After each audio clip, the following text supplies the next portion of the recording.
মরণের পরও মানুষের কাছে তারা অমর হয়ে রয়েছে। ইতিহাস আলগা করলে তাদের নাম পাওয়া যায়, কিন্তু ৩৫০০ ধর্মীয় মানুষের ধর্মীয় নেতার নাম ইতিহাস খুঁজলে পাওয়া যায় না। যারা সুনাম অর্জন করেছে জনগণের কাছে তাদের নাম ইতিহাসে লিপিবদ্ধ হয়েছে। এখন যারা সুনাম অর্জন করে পৃথিবীতে নাম লিপিবদ্ধ করেছে, এই নেতাদের ভিতরে সেরা নেতাকে? রামকৃষ্ণ পরমহংসদেব, না বুদ্ধদেব, না চৈতন্যদেব, না গুরু নানক, না মহাবীর, না আচার্য কেশবচন্দ্র, না মোজেস, না যিশু, না সক্রেটিস, না বালক ব্রহ্মচারী? কে সেরা নেতা? আজকের কোন একজন ব্যক্তিকে যদি যাচাই করতে বলা হয়, তাহলে ২-১ মাস নেতার পিছনে ঘুরতে হবে, তারপর ভালো মন্দ যাচাই করার সুবিধা হবে। ঠিক বললাম না ভুল বললাম? একটা মানুষকে ভালো বলতে গেলে তার পিছনে ২-১ মাস ঘুরতে হবে কিনা, মদ খায় কিনা, সুদের ব্যবসা করে কিনা, সিনেমা যাত্রা যায় কিনা, অবৈধ মেয়েদের নিয়ে পিকনিক স্পটে গার্ডেনে বসে হাওয়া খায় কিনা, বিধবার দরজার কড়া নাড়া দেয় কিনা, মদের গ্লাস ধরে কিনা, আমার ভাইরা মিথ্যা কথা বলে কিনা, চুরি ডাকাতি করে কিনা, ছিনতাই গুন্ডামি করে কিনা, গরিব এতিমের হক ফাঁকি দিয়ে খায় কিনা, এ সমস্ত কাজগুলো যদি করে তারা, তাহলে কোনো ব্যক্তি তারে ভালো নেতা বলবে? কথা বলবে? কোন ব্যক্তি তারে ভালো নেতা বলবে না, বরং বলবো চরিত্র খারাপ। পৃথিবীতে যত ধর্মীয় নেতা আছে, এই নেতাদের ভিতরে সেরা নেতাকে? নাম কি তার? এটা যাচাই করতে যদি কাউকে বলা হয়, মাসের পরে মাস সময় দিতে হবে তাকে। আল্লাহ বলেন অত সময় তোমরা পাবে না, এজন্য আমার সত্য ধর্মগ্রন্থ কোরআনে আমি সেরা নেতার নাম কোট করে দিয়ে দিলাম, যাতে তোমাদের জানতে চিনতে সুবিধা হয়। জোরে বলুন একটু সুবহানাল্লাহ। আমি ৩৬ বছর চার কাপে হাত দেইনি। ক বছর? ৩৬ বছর। ১৯৮৫ সাল থেকে চায়ের কাপে হাত দেওয়া ছেড়ে দিয়েছে। এই জন্য হাত দেওয়া ছেড়ে দিয়েছি যে চায়ের কাপে মদখোর খায়, ওই চায়ের কাপে মসজিদের ইমাম দিয়ে চুমুক দেয়। যে চায়ের কাপ সুদখোর ধরে খায়, ওই চায়ের কাপ মসজিদের মুয়াজ্জিন ধরেও চুমুক দেয়। মনের দুঃখে ১৯৮৫ সাল থেকে চায়ের কাপে আর হাত দিই না। এ হাত দুটো একটু পবিত্র রাখার চেষ্টা করেছি। এ হাতে বিড়ি জীবনে ধরিনি, সিগারেটও ধরিনি, তেরঙ্গা খৈনির প্যাকেট ধরিনি, পানের খিলিও সারা জীবন আমি হাতে ধরে গালে দিই। আমি একটু আমার হাত দুটো পবিত্র রাখার চেষ্টা করি, কারণ আল্লাহ পাক তিনটি বার নবীজির দেশে যাওয়ার তৌফিক দিয়েছেন, কাবার দেওয়ালে একটু হাত ঘষার সুযোগ দিয়েছেন, জমজম কূপের গোড়ায় দিয়ে ৩২টা দিনে হাত দিয়ে একটু পানি ধরে খাওয়ার সুযোগ দিয়েছেন। এই জন্য হাত আর নোংরা করতে চাই না। কাবা ঘরের দেওয়ালে একটি জান্নাতি পাথর আছে, নাম তার হাজরে আসওয়াদ। আল্লাহ ১৩টা বার এই ঠোঁট দুটো, হাত দুটো এই পাথরে ঘষার সুযোগ দিয়েছেন। জোরে বলি সুবহানাল্লাহ। নবী বলছেন এই পাথরে আবার আল্লাহর যে বান্দা হাত ও ঠোঁট লাগাবে, জাহান্নামের আগুন তার হাত ও ঠোঁট হারাম হয়ে যাবে। ঠোঁট আর হাতে জাহান্নামে স্পর্শ করবে না। এই জন্যই হাত দুটো একটু পবিত্র রাখি, ঠোঁট দুটো পবিত্র রাখার চেষ্টা করি। যাই হোক, যার যা খাওয়ার দরকার খেয়ে নেবে, আমার কিছু পরিবেশন করতে হবে না। আমি শুরু করি আর শেষ করি, এর ভিতরে আর কোনো খাওয়া খাওয়ির বালাই টালে আমার নাই। ওটা আমার ব্যাড হ্যাবিট বলেন আর গুড হ্যাবিট বলেন, যেটাই বলেন, আমার প্রথম থেকে এই অভ্যাস। একটু প্রাণ ভরে দরুদ শরীফ পড়ে নেন। আল্লাহুম্মা সাইয়্যিদিনা মাওলানা মুহাম্মদ ওয়া আলা আলিহি সাইয়্যিদিনা মাওলানা। আল্লাহ বললেন বিশ্ববাসী, কে সেরা নেতা, কে ভালো নেতা, যাচাই করতে গেলে তোমাদের লম্বা সময় দিতে হবে, নেতার পিছনে ঘুরতে হবে, ভালো মন্দ আদর্শ যাচাই করে তার সার্টিফিকেট দিতে হবে। আমি আমার সত্যবাণী কোরআনের ভিতরে সেরা নেতার নাম কোট করে দিলাম, যাতে তোমাদের বিবেচনা করতে, যাচাই করতে সময় না লাগে। জোরে বলুন সুবহানাল্লাহ। টোটাল কোরআনের ভিতরে রামকৃষ্ণ পরমহংসদেবের নাম নাই, বুদ্ধদেবের নাম নাই, চৈতন্যদেবের নাম নাই, গুরু নানকের নাম নাই, মহাবীরের নাম নাই, আচার্য কেশবচন্দ্রের নাম নাই, আমার ভাইরা বালক ব্রহ্মচারীর নাম নাই।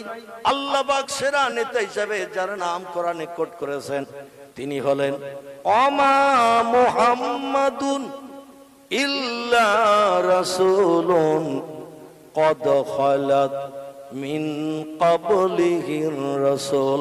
গলা ছেড়ে বলুন আল্লাহু আকবার।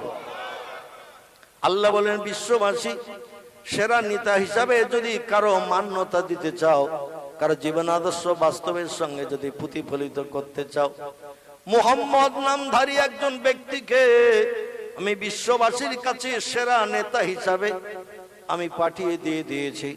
কদ খলাত মিন ক্বাবলিহির রাসূল, পূর্ব জামানার মানুষের কল্যাণের জন্য পূর্বে যেমন এক একজন নেতাকে আমি পাঠিয়েছিলাম, কারো বা নাম আদম, কারো বা নাম শীষ, কারো বা নাম ইদ্রিস, কারো বা নাম নূহ, কারো বা নাম ইব্রাহিম, কারো বা নাম ইসমাইল, কারো বা নাম ইসহাক, কারো বা নাম ইয়াকুব, কারো বা নাম ইউসুফ, কারো বা নাম দাউদ, কারো বা নাম সুলাইমান, কারো বা নাম মুসা, কারো বা নাম হারুন, কারো বা নাম হুদ, কারো বা নাম লূত, কারো বা নাম সালেহ, কারো বা নাম জাকারিয়া, কারো বা নাম এহিয়া, কারো বা নাম আইয়ুব, কারো বা নাম ইউনুস, কারো বা নাম শোয়েব, কারো বা নাম ইলিয়াস, কারো বা নাম ওজায়ের, কারো বা নাম ঈসা।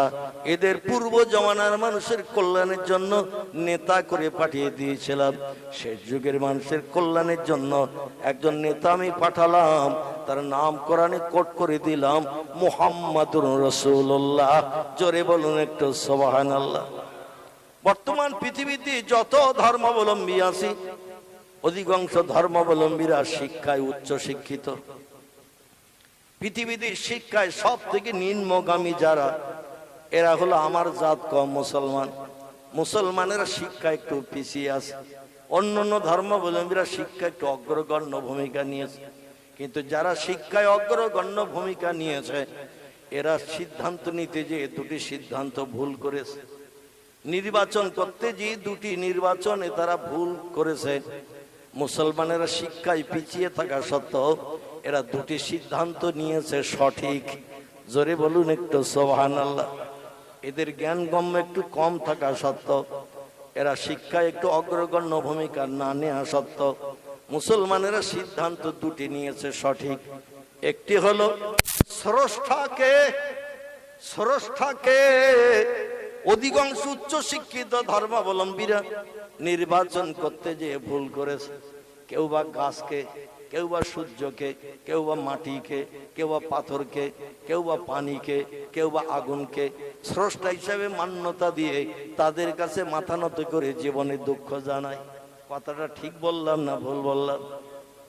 অধিকাংশ ধর্মাবলম্বীরা এরা বিপদে পড়লে গাছের কাছে সেজদা করে, মাটির কাছে সেজদা করে, পাথরের কাছে সেজদা করে, সূর্যের কাছে সেজদা করে, আগুনের কাছে সেজদা করে, মাটির কাছে সেজদা করে, পানির কাছেও কুর্নিশ করে বলে জীবনে দুঃখ নিবারণ কর। সব ধর্মাবলম্বীরা স্রষ্টা নির্বাচন করতে গিয়ে ভুল সিদ্ধান্ত নিয়েছে। মুসলমানেরা স্রষ্টা নির্বাচন করতে যে সঠিক সিদ্ধান্ত নিয়েছে। তার কারণ হলো, আমি আপনাদের কাছে জিজ্ঞাসাবাদ করি, আগুন বানিয়েছে কে? পানি বানিয়েছে কে? গাছ বানিয়েছে কে? সূর্য বানিয়েছে কে?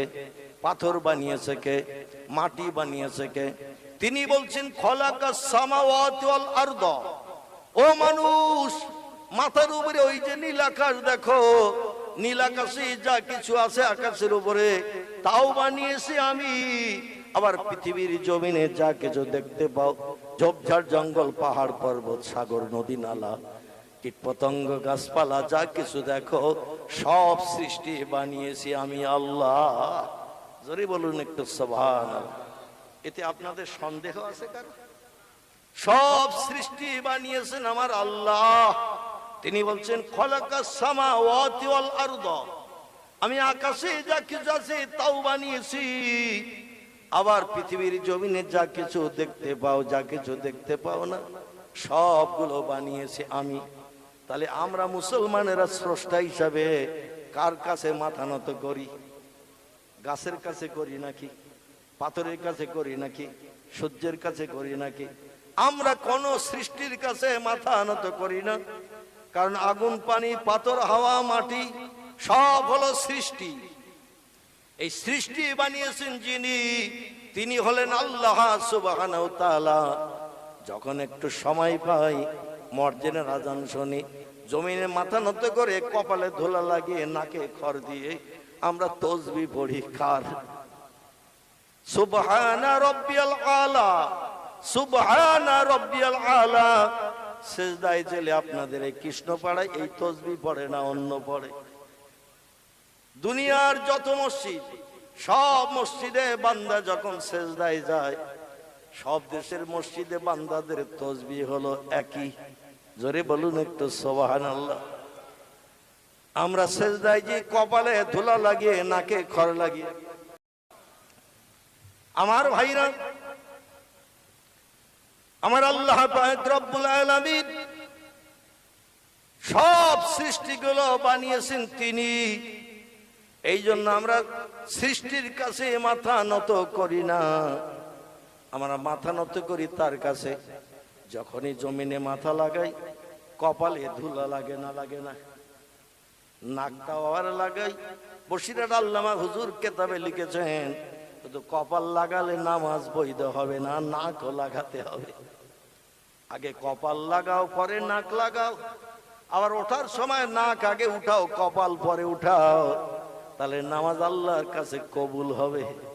জোরে বলুন সুবহানাল্লাহ। এই কপাল ধুলায় লাগালাম, নাকে খড় লাগালাম, দুই চোখের পাশে দুটো হাত রেখে এবার তসবিহ পড়তে শুরু করে দিলাম। সুবহানা রাব্বিয়াল আলা, সুবহানা রাব্বিয়াল আলা। এই তসবিহ পড়িতে নাকি? আচ্ছা, সব থেকে কম পড়ি কতবার? 3 বার। সব থেকে কম পড়ি 3 বার। তিরমিজি শরীফের হাদিস, আল্লাহ নবী বলছেন, আল্লাহর কোন বান্দা এই তসবিহ সেজদায় যে মাত্র 2 বার যদি পাঠ করে, কবার?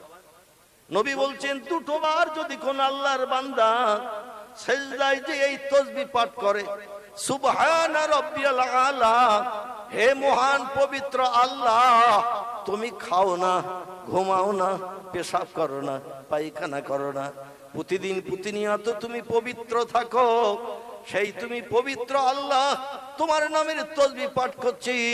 তুমি হলে সব শক্তির ঊর্ধ্বে।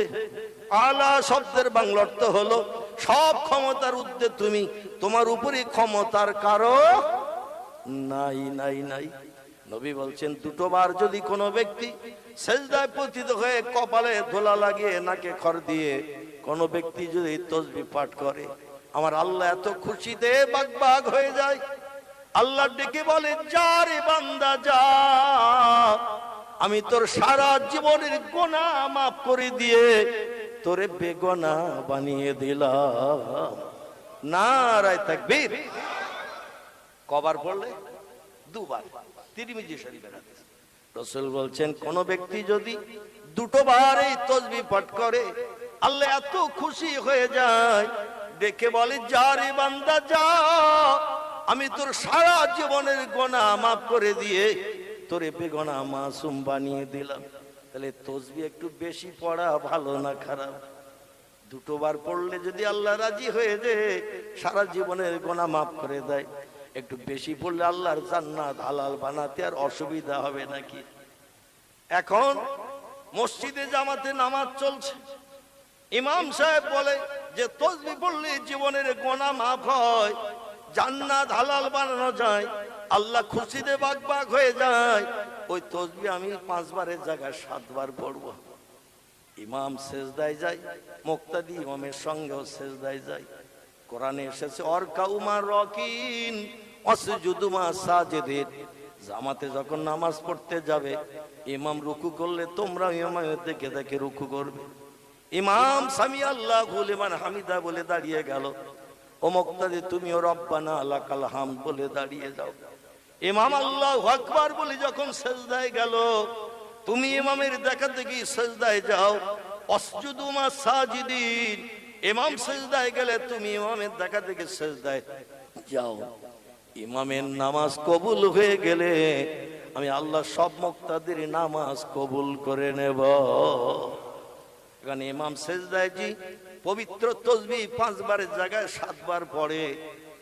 মুক্তাদি যারা ওরা পিছনে সেজদায় থেকে বলে, আমার 11 বার হয়ে গেল, ইমাম এখনো কেন ওঠে না? মাঝে মাঝে মুক্তাদি 5 বার 7 বার তসবিহ পড়ে ইমামের আল্লাহু আকবার শব্দ না শোনার কারণে ও মাথা উঁচু করে ইমামের দিকে তাকায়, মেহরাবের দিকে। ইমাম সেজদায় যেয়ে মরিয়ে গেল নাকি? আমার 7 বার হয়ে গেল, 9 বার হয়ে গেল, 10 বার হয়ে গেল, ইমাম এখনো মাথা তোলে না, ওর আর ধৈর্য ধরে না। কিন্তু ও যখন চায়ের দোকানের বেঞ্চিতে বসে, ন্যাংটা নারী আর ন্যাংটা পুরুষের ফিল্ম যখন দেখে, ঘন্টা 2-3 পরে যদি ফিল্ম শেষ হয়ে যায়, বলে এত তাড়াতাড়ি শেষ হয়ে গেল, আর ঘন্টা 2 হলে ভালো হতো। ঠিক বললাম না ভুল বললাম? যখন বিভিন্ন ছায়াছবির অনুষ্ঠান থাকে চায়ের দোকানের বেঞ্চিতে বসে, আপনাদের এখানে কোন চায়ের দোকানে টেলিভিশন নাই, তো আমাদের বসিরহাট এলাকায় আছে। দোকান বানানোর আগে খুঁটি পুঁতে ড্রেনের উপরে কুঞ্চির বেড়া দিয়ে, দরমার বেড়া দিয়ে দোকানটা ঘিরেছে। এখনো মাল উঠিনি, প্রথম মাল উঠেছে 4 কোনা বাক্স। বলে চাচা কি মাল এনেছো? বলে মাল এনেছি 4 কোনা বাক্স। বলে ও কেন?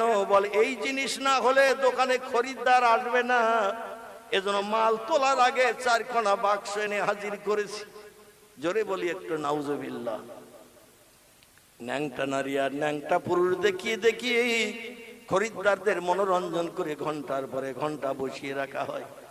আর এই ঘন্টার পর ঘন্টা বসিয়ে যা মাল বাঁচা কেনা হয়, ইসলাম শরীয়তের ফতোয়ার কিতাবে ওই অর্থ হারাম হিসাবে বিবেচিত হয়। জোরে বলি একটু নাউজুবিল্লাহ। এখন ঘরে ঘরে তো সব টেলিভিশন, মোবাইলের ভিতরেও হয়ে গেছে সব টেলিভিশন।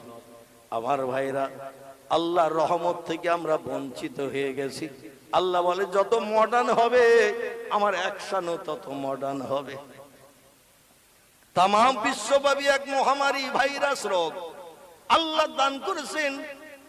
মাস 7 আগে চীন দেশের একটি রাজ্য, নাম হলো তার উহান। কি নাম বললাম? উহান। উহান রাজ্য থেকে শুরু হয়ে গেল খেলা। একটু হাসি আর কাশি আর ঘুনঘুনে জ্বর। আজ 8 মাসের মতো হলো Japan, German, England, Holland, Poland, Italy, Brazil, Switzerland, উন্নত যত দেশ সব থ হয়ে বসে থাকলো।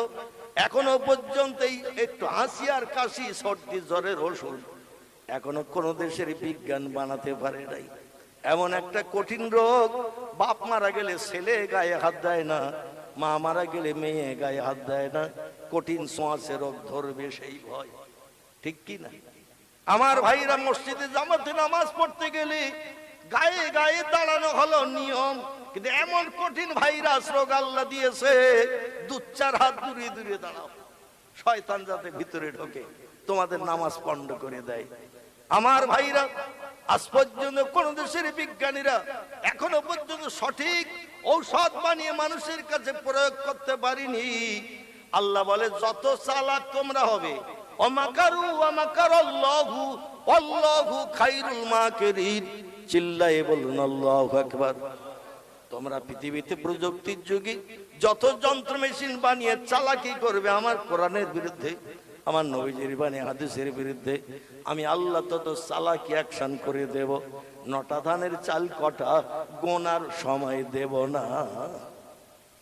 আমার ভাইরা, কোরআনে আল্লাহ পাক একজন পয়গম্বরের জীবনী কোট করে দিয়ে দিয়েছে আমাদের সতর্কতা অবলম্বনের জন্য, আল্লাহর দয়া করুণা রহমত পাওয়ার জন্য, আল্লাহর তরফ থেকে ঔষধ পাওয়ার জন্য। আল্লাহ পাক কোরআনে একজন পয়গম্বরের জীবনী কোট করে দিয়েছেন। পয়গম্বরের নাম ছিল হযরতে আইয়ুব। কি নাম? আইয়ুব। আমি যে 25 জন পয়গম্বরের নাম আপনাদের কাছে পূর্বে বলেছি, এই পয়গম্বরদের ভিতরে একজন পয়গম্বরের নাম এসেছে আইয়ুব। ইনি পয়গম্বর ছিলেন, আবার দেশের বাদশা ছিলেন। আল্লাহ 2টি নেয়ামত তাকে দান করেছিলেন। ইনি ছিলেন বাদশা, আবার ছিলেন পয়গম্বর। জনগণের কল্যাণের জন্য রাজ সিংহাসনে বসে রাজত্ব পরিচালনা করতেন। আর আল্লাহ বলেন, পয়গম্বর আমি একটু পরীক্ষা নেব তোমাকে।